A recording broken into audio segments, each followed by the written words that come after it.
مومن ایسا تو نہیں ہوتا، مومن راز رکھنے والا ہوتا ہے۔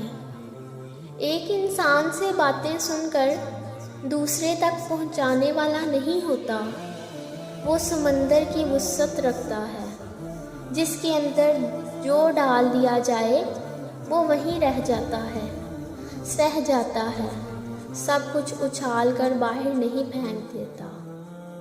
ہمارے معاشرے میں، گھروں میں یہ بات عام ہے، ایک جگہ پر ہوتے ہیں تو انہی کے خیر خواہ بن بیٹھتے ہیں، بس وہاں سے نکلتے ہی خیر خواہی اور محبتیں ختم، کسی اور کے گھر جا کر وہی باتیں دہراتے ہیں، اور گھروں میں رشتوں میں اختلافات، بدگمانیاں ڈالتے ہیں۔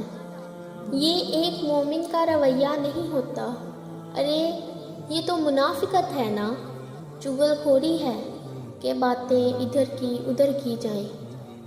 اور چغل خور کے بارے میں تو نبی کریم صلی اللہ علیہ وآلہ وسلم نے فرمایا، چغل خور جنت میں داخل نہیں ہوگا۔